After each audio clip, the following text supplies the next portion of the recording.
लखनऊ गुरुद्वारा प्रबंध कमेटी ने लखनऊ के प्रेस क्लब में सर्व धर्म सम्मेलन धार्मिक संसद आयोजित किया, जिसमें सभी धर्मों के धर्म गुरुओं ने भाग लिया। सरदार राजेंद्र सिंह बग्गा, अध्यक्ष लखनऊ गुरुद्वारा प्रबंध कमेटी ने बताया कि अफगानिस्तान पाकिस्तान में अल्पसंख्यक वर्ग की सुरक्षा, आत्मसम्मान एवं स्वतंत्र रूप से अपने अपने धर्म को मनाने की आज़ादी होनी चाहिए और भाईचारा, धार्मिक सौहार्द बना रहना चाहिए। सर, जैसा कि आपने लखनऊ प्रेस क्लब में कल एक सर्वधर्म सम्मेलन बुलाया था, जिसमें विभिन्न समुदाय के जो धर्म गुरु हैं वो उपस्थित हुए थे, तो सर खास क्या मुद्दा है इस सम्मेलन का? क्या मकसद था सर आपका? इस सम्मेलन का मेन मकसद ये था कि जितने भी मानववाद के लोग हैं, जैसे ईसाई हैं, सिख हैं, सिंधी हैं और या पारसी हैं, तो ये जितने भी हैं ये सब के सब पाकिस्तान में और अफगानिस्तान में समय समय पर भी प्रताड़ित किए जाते रहे हैं। और समय समय पर भी हमने पाकिस्तान के खिलाफ भी और अफगानिस्तान के खिलाफ भी इस इशू को लेके, इस विषय को लेके हमने आवाज़ें उठाई और उसके लिए हमने अपने ज्ञापन जो है वो राष्ट्रपति को भी दिए और प्रधानमंत्री को भी दिए और मिनिस्ट्री ऑफ एक्सटर्नल अफेयर्स में भी दिए। और उसके ऊपर हमें जवाब भी आता रहा कि हम सब कार्रवाई कर रहे हैं, कार्रवाई है।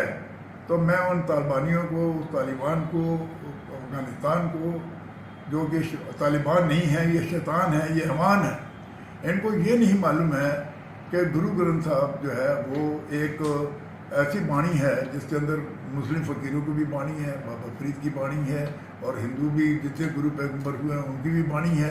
तो वो तो एक ऐसा ग्रंथ है जिसके लिए आप उसको कोई भी क्वेश्चन करे तो मैं उसके लिए घंटों में उनको जवाब दे सकता हूँ। अब इन तालिबानियों को कौन समझाए कि उसमें लिखा हुआ है कि अवल अल्लाह नूर पाया, ये गुरु ग्रंथ साहब जिसको तुमने तिरस्कार किया है, कुदरत के सब बंदे और एक नूर ते सब जग उगया, कौन भले कौन बंदे। अब आप तालिबानियों या शैतानियों तुम अल्लाह की बात तो करते हो, लेकिन जब अल्लाह की बात उस ग्रंथ में लिखी हुई है, आप हमारे लिए उसको कुरान शरीफ समझिए, उसमें लिखी हुई है, तो आप उस अल्लाह को मानने को तैयार नहीं है। लेकिन आप ये कहने को तैयार हैं सब अल्लाह के भेजे हुए पैगम्बर को उसके लिए शब्दावली का प्रयोग किया, इसलिए हम यहाँ पर काबुल के गुरुद्वारे पर अटैक कर रहे हैं। अरे हम उन नालायकों को बताना चाहते हैं कि उसमें लिखा हुआ है, गुरु ग्रंथ साहब में लिखा हुआ है कि अल्लाह पाकम पाक है। अब अल्लाह पाकम पाक है, अगर शक हो तो दूसरों को बता दो। ये गुरबानी की लाइन है, अल्लाह पाकम पाक है। जब हम भी कहते हैं कि हमारे गुरु ग्रंथ साहब में 46 बार अल्लाह का नाम आया है, 46 बार। तो आप अल्लाह की कौन से अल्लाह की बात कर रहे हैं? आपका कोई अल्लाह अलग है, हमारा कोई अल्लाह अलग है जो गुरु ग्रंथ से बैठा हुआ है। हम जब रोज़ गुरु ग्रंथ साहब को मत्था टेकते हैं तो अल्लाह को मत्था टेकते हैं, संत कबीर को मत्था टेकते हैं, संत रविदास को मत्था टेकते हैं, बाबा फरीद जी को मत्था टेकते हैं।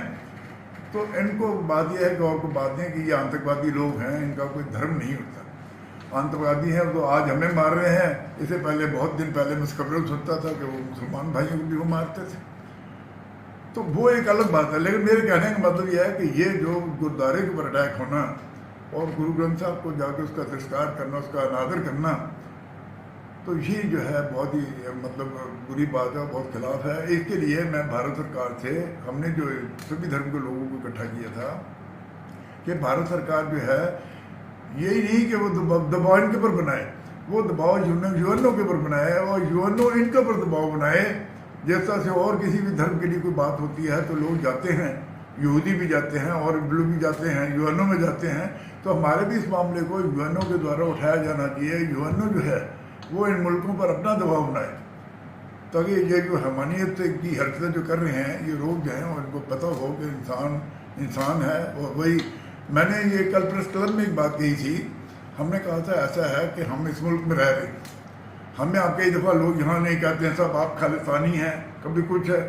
हम जब कोई नेक काम कर रहे हैं, लंगर चला रहे हैं, तो कहते हैं साहब ये देश प्रेमी है, देश प्रेमी है।